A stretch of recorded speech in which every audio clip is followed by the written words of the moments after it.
If you get the sire out, don't wait on us. Just go. If we don't see your car in the lot, we'll assume that you've overlapped. If the car's still here, we'll head to the basement.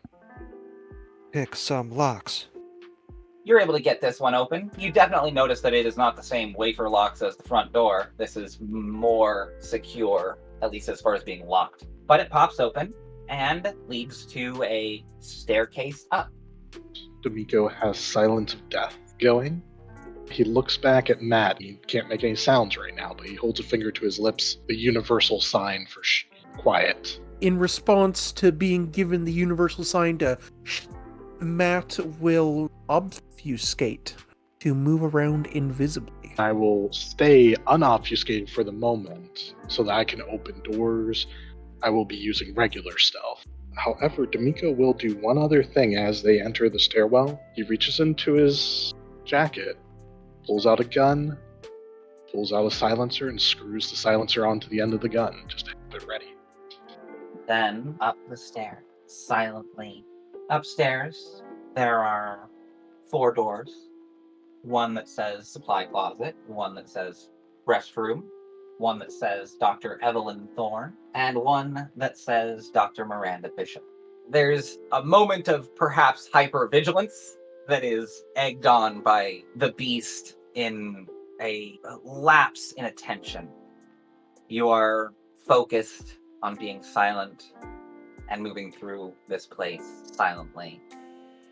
You suddenly hear very loud music. It is Britney Spears. Dimico, you jerk your gun up to fire at the source of the music and are just able to abort the motion by dropping your clip. You feel your finger click on the trigger, and the chuckle of your beast reverberates through your head for just a moment. Quickly replacing your magazine, you can certainly hear someone moving around in Dr. Bishop's wing. Sense the unseen to look at it, if I can. You look over and see Matt. You also see something behind Matt. It is the size of a St. Bernard, but it's a rat with patchy green fur and eyes of living fire. There is hatred in those eyes. Yeah, I think that's getting a silencer shot right into its head, because what the fuck? I can tell it's like obfuscated, right? You can tell that you can only see it because of Sense the Unseen. So that's not necessarily obfuscated. Hold off on the shot to the head for a second. I've never seen this before. I'm trying to think if I've ever sensed the unseen around that. Is it just following him at the moment? Looking at him hatefully? It seems to be stalking the both of you. Just glaring at you hatefully. Well, I can't speak with silence up.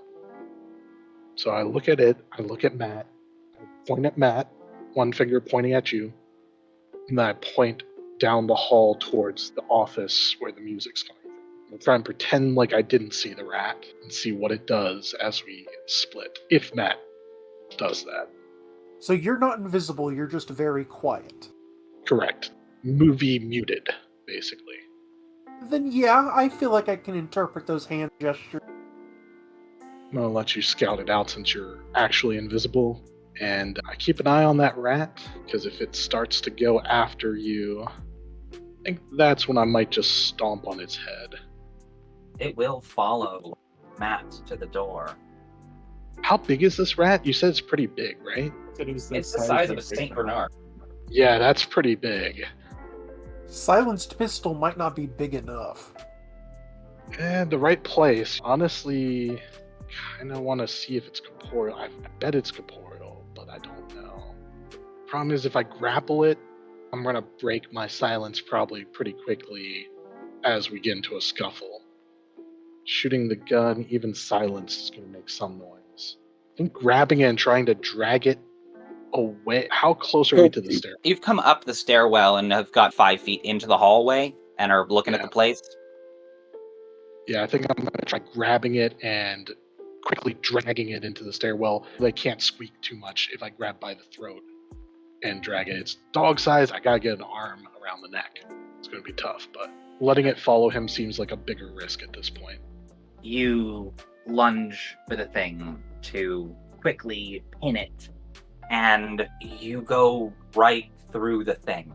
I was worried about that, but he wasn't completely unprepared. Rebalances himself quickly. Yep, it definitely looked really weird to Matt. Well, did I even turn around to look? Especially if you're dead silent. I was focused on what's up ahead.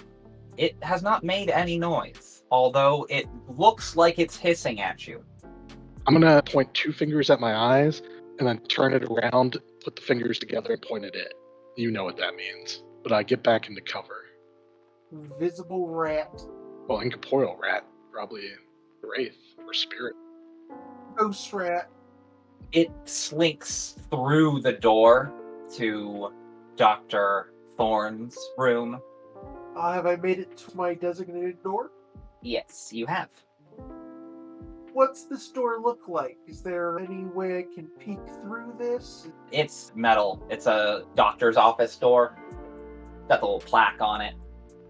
It's got a handle, but it does not have an apparent keyhole. Interesting. What can I hear inside this room? Inside that room, nothing. The other room's blaring Britney Spears. I will try the door then, see if it opens. It does. It is a darkened office. You're definitely noting a rose motif in here. There's pictures of the same woman a bunch of different times with different people. Pictures and bios, diplomas put up on the wall. This woman is Dr. Evelyn Thorne. But this just seems otherwise mundane. There's a door in the back.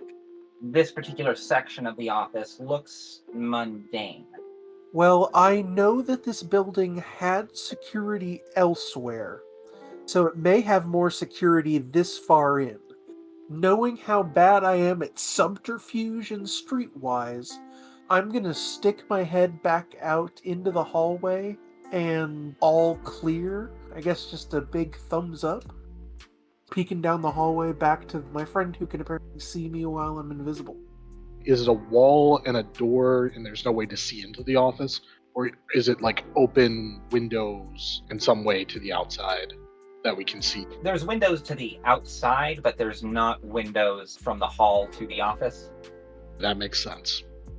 Dimico shakes his head, points 2 fingers at his eyes, his index finger and his middle finger at his eyes, points to his ear, and points at Thorne's office. Matt will head back inside and go up to that next door you said was in the room. Up close, that one has a keypad. Is it powered? Yeah, it's one of those little magnetic locks. I look around and don't presume I'm gonna find a 4-digit code laying anywhere, but it can't hurt to check. Remember a movie I saw last night that had the year where it was written out in Roman numerals, and I try those Roman numerals? I wonder. It opens. There are hydroponic setups, hydroponic gardens, all along every wall in this room. Can I identify what's being grown? Roses, mostly. There are a few more exotic plants here and there, but whatever these roses are supposed to be grown for, the unsettling hissing noise that they're making is making your skin crawl. I want to be clear I understood that. The roses are hissing? Yes. Is it like a sustained hiss, like a leaking gas? Like any that you get close to. Yeah, that's fucked. I'm gonna back away slow. First, I want to see, are there any more doors in this room now that I've gotten past this locked door? No, there are no others. There's some filing cabinets in here and what looks to be a bunch of different tools for hydroponic gardening, a bunch of different jugs of different chemicals, and the whole thing is burbling with the air being pumped into the water. Are there any leaves or petals that have fallen off of plants that I could grab? Not any that are on it still, but any that have fallen off. You can find one. You reach for it and it withers. It doesn't like turn to ash. It becomes dry and very brittle. Picking it up will break it. Well, that's some pretty obvious evidence I was here. I hide the brittle bits, push it underneath something else. Somewhere it'll be more dramatic when it's revealed. Then Matt'll leave and go back to the... As you're walking back out, backing past some of these roses, you feel a sharp pain in your tricep. An immediate, sharp, biting pain that is gone almost as quickly as it came. Whipping around, one of the roses is dripping red. You're able to keep it to a low grunt. You manage to exit the room without any other incidents. Matt will eventually slip back out. A little bit of blood on the shoulder. Motion him to come to me with a hand, come. I do so at a quiet, creeping pace. As soon as you're close enough to me, I'm going to end my silence of death, keeping my auspex sense the unseen for the rat, see if it's following. There's something in here with us. I think it's some sort of ghost or spirit. Looks like a rat the size of St. Bernard. It was followed you into that room. What's in there?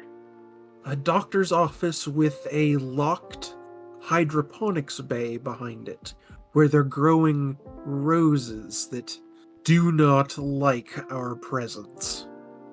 What do you mean? I gesture to the wound. A rose lashed out. Sounds like some Tremere shit. If you say so. I still don't get exactly what... Like, I get it's a clam. They do blood magic. So no one was in that office, and we know that there's blaring music from Dr. Bishop's office. A voice has joined the music. Whatever's playing now seems to be her favorite song, or at least she likes it a lot better than the last one, because she is belting it. What is the song? It's Any Man of Mine. Okay. Making a note of that. If we meet, always good to have little disconcerting details about people. I don't think there's anything up here. If these are the offices, we're not going to find the sire up here. Left your blood in there. That's not good. Yeah. Well, shit. Let's see what the others have gotten up to. Let's move back. There is something in here invisible. Can go through walls. I don't think rodents of unusual size exist. Yeah, well, you can't see what my eyes see, and I can see you while you're obfuscated. That's... And Matt looks around furtively. Very true. Let's slowly retreat. I'll let you know if it's following us with this sign. I make up a sign that's very distinctive. You make little bunny ears and have it hop around? Yeah, like the curved finger bunny ears. It follows to the top of the stairs and glares with its baleful eyes at you as you go down, but it does not follow. Dimico gives a shrug of his shoulders, does a little like, what can you do? At it. Okay, keep going. Putting my silence back up. If it understood you, it gives no sign. It does not react, but you slink back down.